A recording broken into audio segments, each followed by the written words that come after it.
Si Jalen Williams at si Gilgeous-Alexander ang nagtulak sa Thunder patungo sa panalo laban sa Magic.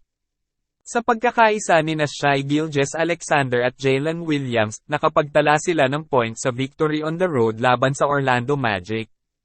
Si Gilgeous-Alexander at ang Oklahoma City Thunder ay nag-aagawan para sa pang-itaas na pwesto sa Western Conference.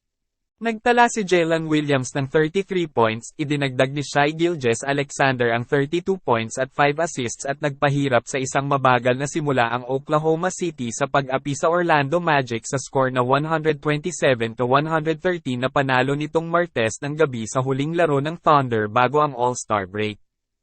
Tila hindi mapipigilan ng Orlando Magic ang kahit anong gawing offense ng Thunder lalong-lalo na kay Jalen Williams at Shai Gilgeous-Alexander. Panay ang kanilang atake sa paint area, inaangasan na lang nila ang Magic.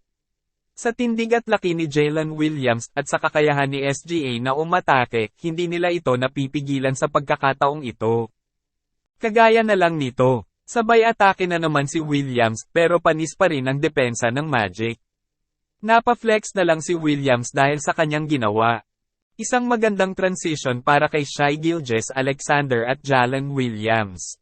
Si Shai ang may dala ng bola mula sa half-court, sabay pasa kay Williams na nagmula naman sa left side ng court at nauwi sa isang dunk ang play na ito. Hindi makapasok si Gilgeous-Alexander sa paint area tulad ng inaasahan. Sa halip, umikot siya at matagumpay na nagawa ang isang step-back jumper, pinatahimik ang mga tagahanga ng Magic. Pagkatapos ay nagpahiwatig siya sa mga tagahanga ng Magic na, umuwi na. Lakers maglalaro bago mag-All-Star break. At naghahabol pa rin sila sa standing. Magandang bounce pass ang ibinigay ni AD kay LeBron, easy layup ito para kay The King. This time, galing naman kay Reeves ang behind the back pass. Ginanahan si LeBron at siya naman ang nagbigay ng magandang pasa kay Reeves. Lalong determinado si LeBron, lalong-lalo na may record siyang gustong makuha. At nagpakawala na naman ng isang driving layup. 3-2 transition sabay pasa kay Prince sa ilalim. Long pass naman ang binigay ni Davis kay LeBron para sa isang fast break play. At pagkatapos ay sinamahan pa ng isang coast-to-coast layup. Ibang klase talaga. Isang inbound play ang ginawa ni LeBron at Hayes. Pasok ang 3 points ni LBJ. Easy layup mula pa rin kay LeBron James upang mapalaki pa ang kanilang kalamangan. Napakaganda ng ipinakita ng isang The King. Malaki ang papel na ginagampanan ni D'Lo sa Lakers sa panahong ito. Si Russell ay nag-ipon ng 21 points, 2 rebounds, at 3 assists at isang block sa loob ng 32 minutes sa panalo laban sa Pistons nitong Martes.